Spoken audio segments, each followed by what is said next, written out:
análisis del día y lo hacemos como suele ser habitual cada jueves con Pablo García, director de Diva con Alpha Value. Pablo, muy buenos días.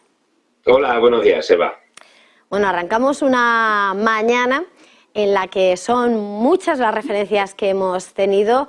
Estamos vigilando lo que está siendo, en medio de las tensiones y el juego diplomático, la evolución de la economía americana. Hemos visto ese libro beige de la FED, hablando de cómo se va parando, se está estancando el crecimiento, también con la mirada puesta en también esa evolución del crédito en los Estados Unidos, al tiempo que estamos viendo cómo en el mercado de divisas también el dólar está en el punto de mira y esas apuestas del mercado sobre qué va a hacer la FED el 3 de mayo.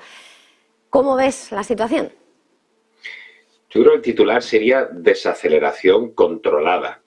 Controlada de momento, es decir, no sé si nos estamos quedando sin pólvora, pero los datos macros son relativamente tranquilizadores y también, Eva, los resultados empresariales están, digamos, demostrando que hay un cierto continuismo, ¿no? Lo hemos visto, como bien apuntabas en el libro beige, digamos, marcando un poco las tendencias por parte de la FED, de la economía norteamericana, en la que nos hablan de que los niveles de precios se están moderando, el mercado laboral se está moderando, el crecimiento del empleo y económico se está moderando, es decir, vimos mucho esa palabra, ¿no? Moderación. Eso es una buena, digamos, una buena palabra, ¿no? Porque si hablamos de ese soft landing, yo creo que eso tranquilizaría mucho a los mercados, que de hecho están muy tranquilos, los niveles de volatilidad han bajado. Es verdad que obviamente el euro se aprecia porque las tendencias de precios en Europa siguen siendo menos alentadoras que en Estados Unidos. El dato de marzo que hemos tenido en Estados Unidos de PC de 5%, con una subyacente del 5,6%, dista mucho. Si hablamos de Europa, incluyendo obviamente a Reino Unido ha marcado un 10,1%. Es un dato pésimo. No olvidemos que el Banco de Inglaterra subió tipos desde diciembre de 2021. Es decir, la situación del Reino Unido es quizá la más dramática a nivel europeo. Y en el caso de la eurozona vimos ayer la confirmación del 6,9%. 6,9% respecto al 5% de Estados Unidos, pues digamos que sigue siendo malo. Y si repuntan los precios energéticos, como hemos visto en el último mes, pues puede ser un poquito peligroso porque las bases comparables son menos exigentes. Es decir, vamos a tener una inflación menor, pero podría escapársenos si nos suben los precios de las commodities. Y no olvidemos que China está recuperando, los datos de crecimiento de China han sido mejores de lo previsto, y eso nos puede meter más presión, ¿no? Es decir, más presión inflacionista. La realidad es que las compañías están publicando buenas cifras de ventas porque están teniendo capacidad, ese pricing power que llamamos, de trasladar los precios finales, la subida de los precios de los inputs, pero los resultados operativos y los márgenes se están resintiendo, porque al fin y al cabo no se está trasladando tanto a beneficios, sino lo único que está haciendo es trasladar la subida de los precios de los inputs a los precios finales. Ahí bien, pero sin embargo los costes se están disparando.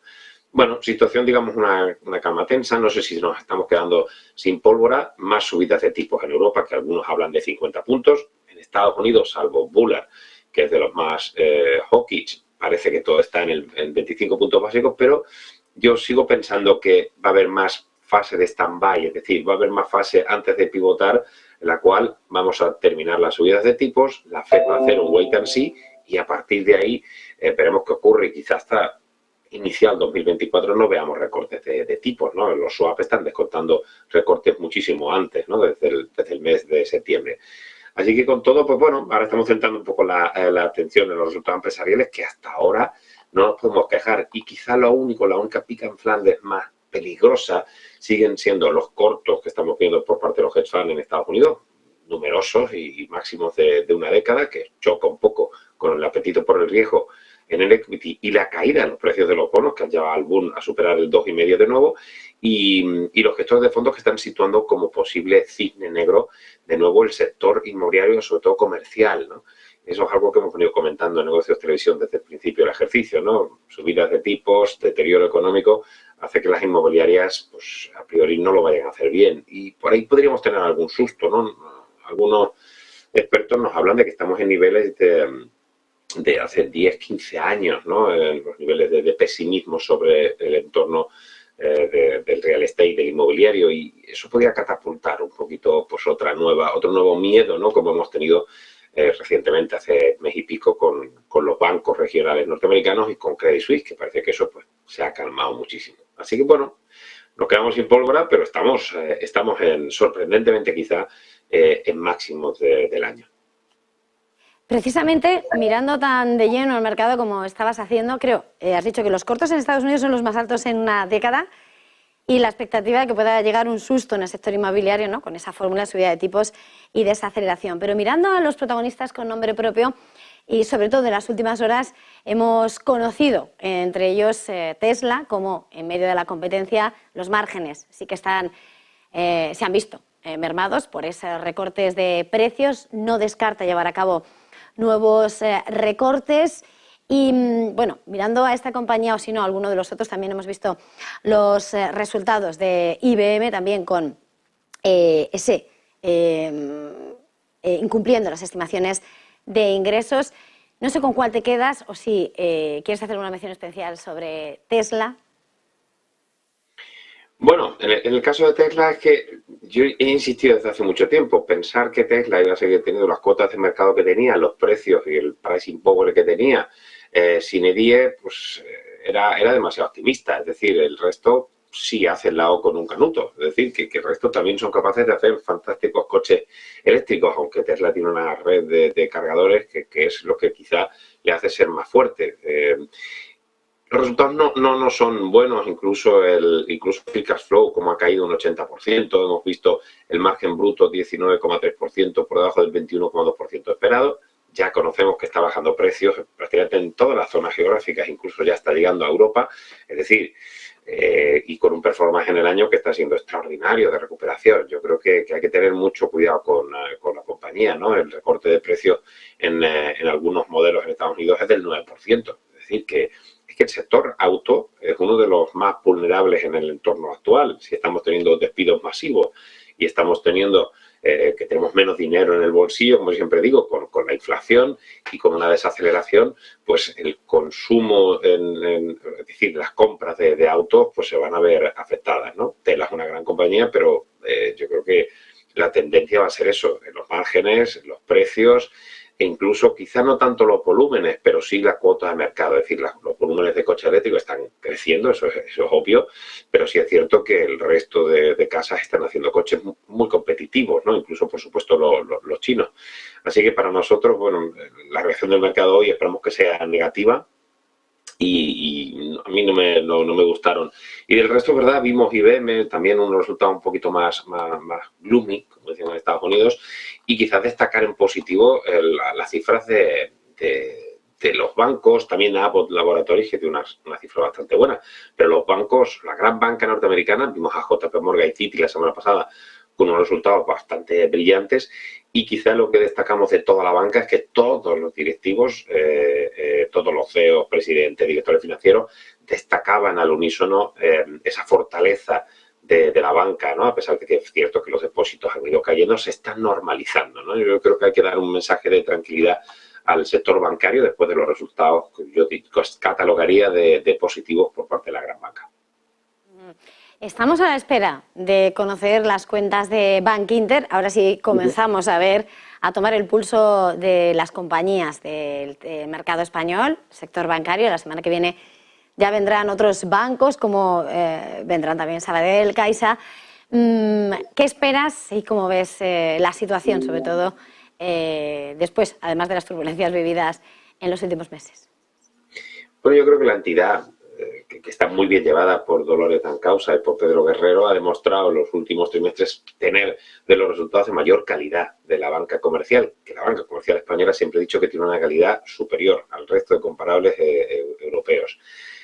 Vamos a ir viendo qué ocurre con la tasa de mora, que de momento se estaba manteniendo de una forma extraordinaria. Los niveles de solvencia seguirán siendo lo suficientemente buenos como para no tener problemas en ese aspecto, y ver un poco la evolución de esos márgenes de intermediación, márgenes de intereses que han ido mejorando sustancialmente gracias a la subida de tipos del BCE.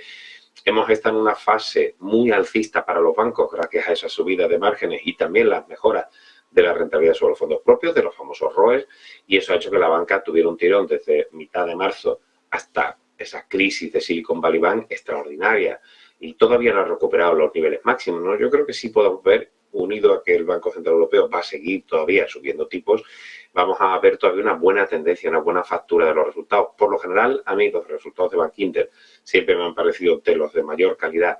Como decía, la banca comercial española, tenemos una buena recomendación, todavía tenemos un potencial del torno al 13-14% para lo que queda de ejercicio, y a ver si nos sorprenden con algo más positivo de lo que suelen hacer.